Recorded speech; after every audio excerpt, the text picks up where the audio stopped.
Hello guys, and welcome back to another video. My name is Jake the Genealogist, and in today's video, we're going to be doing something different.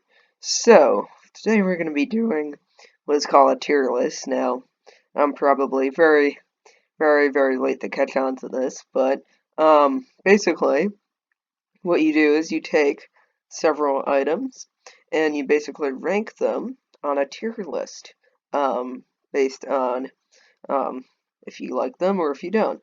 And usually S is the top kind of rated one, and D or F or whatever you prefer is the bottom one. And so, in today's video, we're going to be ranking, as you can see right here, the monarchs of England. And keep in mind that because of image size, I could only do it up to Charles I, but it's a decent ending because that's when, obviously, the monarchy is dissolved for a little bit, and then with Oliver Cromwell, Lord Protector, and that whole stuff, oh, shenanigans, and we're gonna only do it up to Charles I in this video, and then we're gonna have to do a part 2 in which I do all the monarchs after him, starting with Charles II after a monarchy is restored. But today we're going to be doing it from William the Conqueror to Charles I, ranking him. Alright, let's get going. So, starting with William the Conqueror. Now, he was an okay king, and I'm going to probably put him middle of the pack. If I can actually get onto him. What the heck? Okay, there we go. Put him in the B class. Which is kind of middle of the pack in this case. Okay, now we move on to William II, Rufus, and he wasn't that great of a king. He was pretty ineffective, died in a hunting accident, fun fact, and he just wasn't that great of a king, and so I'm going to put him in the C category. Which is below average, basically, and D is the worst, if you can tell. Okay, now we move on to Henry the First of England, right here.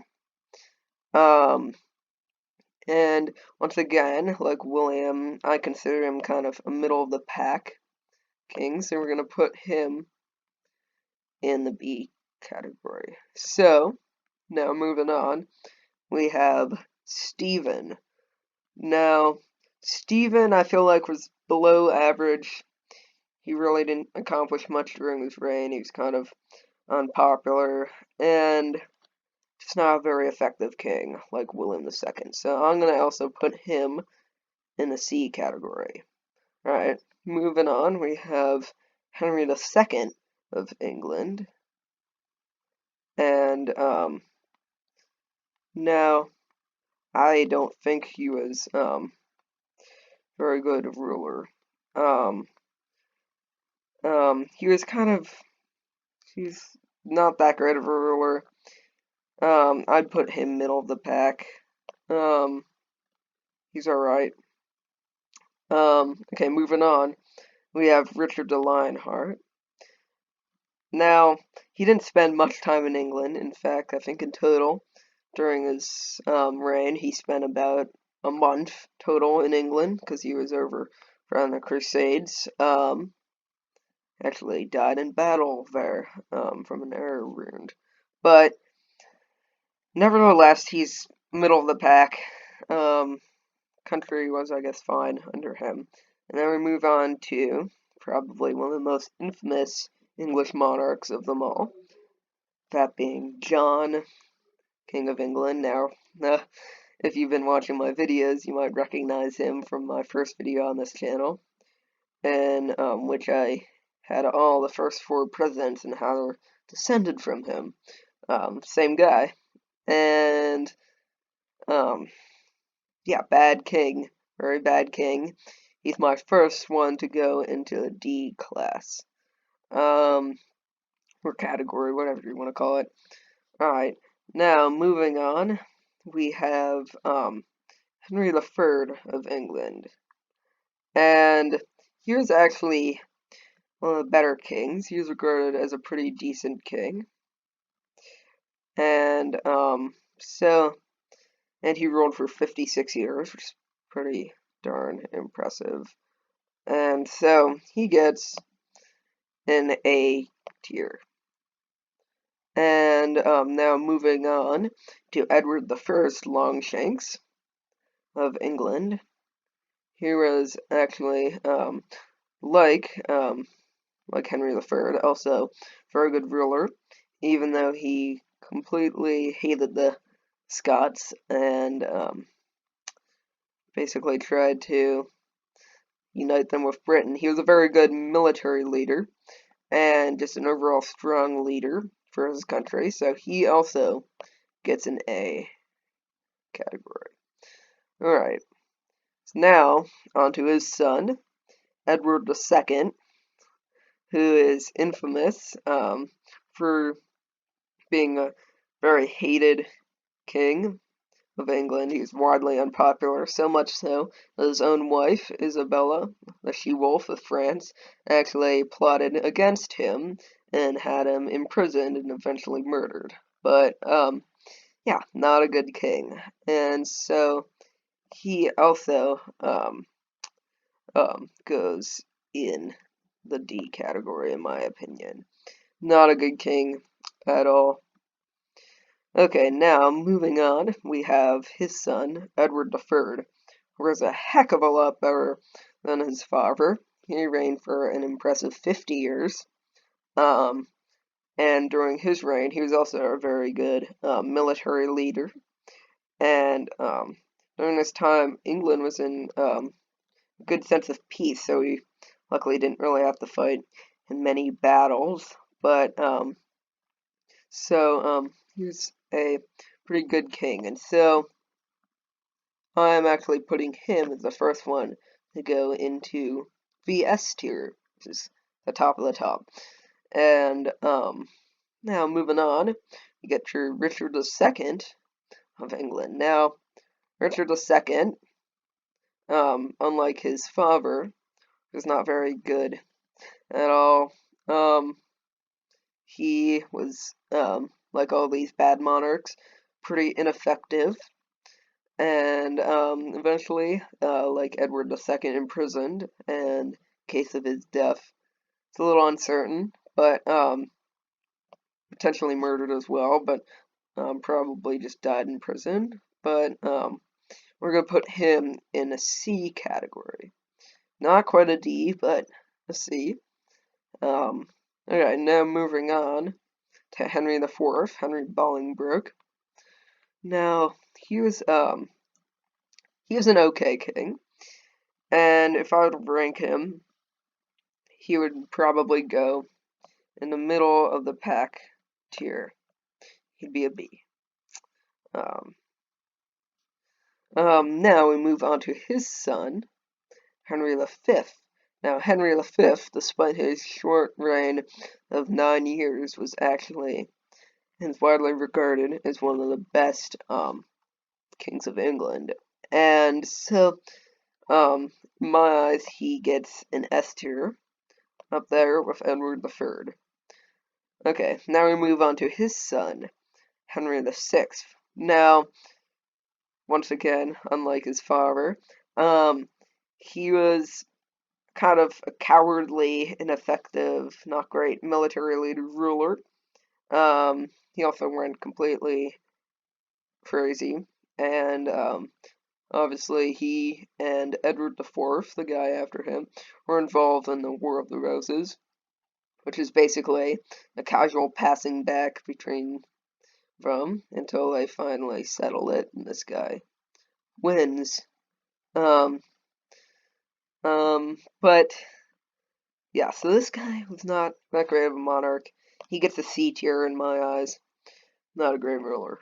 Now we move on to the guy after him, who is Edward IV. He was pretty much middle of the road king. He gets a B.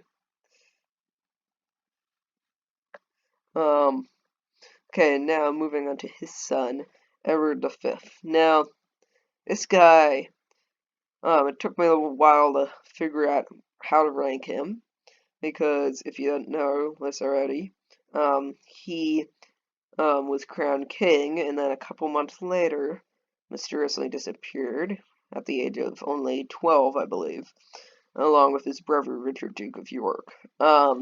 Circumstances are a little bit weird that leads to the infamous Princes in the Tower that was potentially initiated by his uncle, Richard III, the guy after him. But that is up for debate.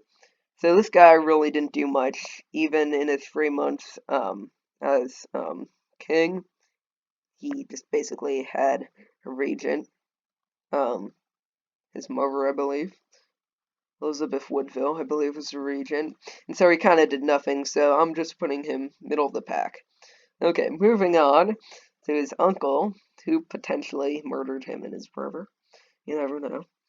Richard III. Now, he gets a lot of hate from historians, and I've watched several documentaries and done some research about him, and he isn't as bad as you kind of think he is. Much of his legacy was kind of made up, supposedly, about a Tudor family killed in battle, actually, and less Plantagenet king. But either way, he's still not an effective ruler, whether he murdered a bunch of people or not to get his way to the throne. So, he's still a C tier, in my eyes. So, now moving on to the Tudor dynasty, we have Henry VII. Now, Henry VII, he wasn't, he was an king. He was okay.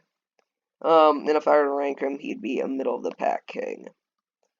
Now moving on to his son, who's probably the most well-known of all kings of England of all time, that being Henry VIII, the guy with 6 wives, and infamous for that. Also, just not a great ruler in general. Aside from that, he is very unpopular, not well liked. People feared him because of his wives. And in my eyes, he gets a D category. So, yeah. Now moving on to his son, the sickly Edward VI. Now, he also gets he actually gets a C category in this case, because he, like Edward V, was also very young when he basically started his reign, but he got to rule a little bit more, and he's kind of controlled though by people, and very kind of sickly, cowardly, just ineffective, controlled ruler. And he also gets a C. Okay, moving on, we have now Mary the First of England, also known as Bloody Mary. Not a good queen. Murdered a bunch of innocent people. That's where she gets her nickname from. Very bloody. Not a good queen, and she gets a C category. Now moving on to her sister, who's also very well known, Elizabeth I of England. Now, she was a much better queen. She's probably the best monarch of the Tudor dynasty. Really wasn't many great monarchs of the Tudor dynasty, as you can tell. But she was definitely the best of them. And so she gets in A tier, up with these two guys, Edward I and Henry III. Okay, now we get on to James the First, or James the Sixth in Scotland, of England. So he was not that great of a ruler. He really kind of didn't do much, and so he gets a C. Pretty ineffective, not very popular. Gets a C. And then finally, ironically, his head is cut off in this picture, and I find that funny, because in actual reality, he was beheaded, the only monarch ever to be executed in English history. So, as you can tell, since he was executed, not a good monarch.